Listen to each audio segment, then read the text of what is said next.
Shalom, selamat pagi. Puji dan syukur kepada Tuhan, kita semua dalam keadaan baik, senantiasa dalam penyertaan dan perlindungan Tuhan.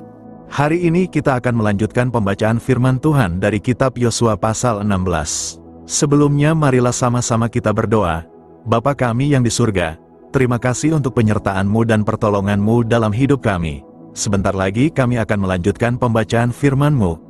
Biarlah melalui firman-Mu kami dapat semakin mengerti maksud hati-Mu, sehingga kami dapat terus bertumbuh di dalam Kristus dan berbuah yang manis untuk sesama kami.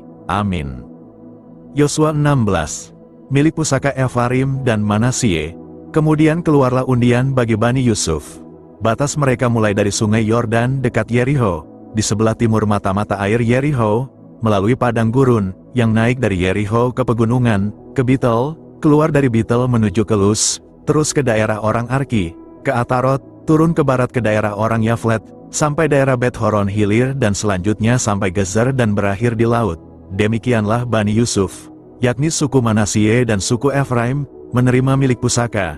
Daerah Bani Efraim menurut kaum-kaum mereka ialah demikian. Batas milik pusaka mereka ke timur ialah Atarot Adar sampai Bet-Horon Hulu.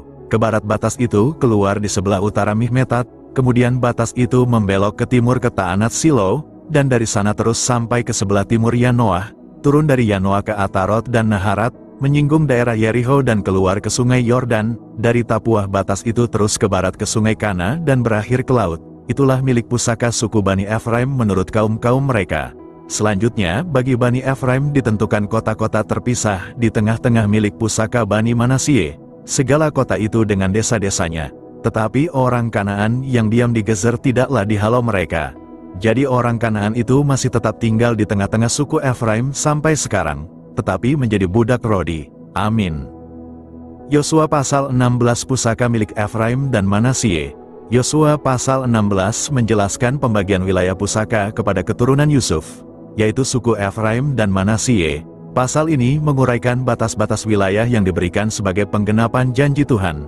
Namun, suku Efraim tidak mengusir seluruh orang Kanaan yang tinggal di Gezer sehingga mereka tetap hidup bersama orang Israel sebagai pekerja Rodi.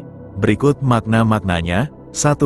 Tuhan setia menggenapi janjinya dengan memberikan pusaka kepada umatnya. 2. Setiap orang menerima bagian sesuai dengan ketetapan dan rencana Tuhan. 3. Berkat dari Tuhan harus disertai dengan ketaatan dalam melaksanakan perintahnya. 4. Ketidaktaatan, meskipun tampak kecil, dapat menimbulkan dampak di masa depan. 5. Umat Tuhan dipanggil untuk hidup taat dan menyelesaikan tanggung jawab yang telah dipercayakan. Kesimpulan, Yosua pasal 16 menunjukkan bahwa Tuhan menepati janjinya dengan memberikan pusaka kepada Efraim dan Manasye. Namun, berkat Tuhan harus direspons dengan ketaatan yang penuh, karena ketidaktaatan dapat membawa konsekuensi bagi kehidupan umat di kemudian hari. Demikian pembacaan firman Tuhan beserta maknanya untuk hari ini. Sampai berjumpa lagi besok. Tuhan Yesus senantiasa memberkati kita semua. Amin.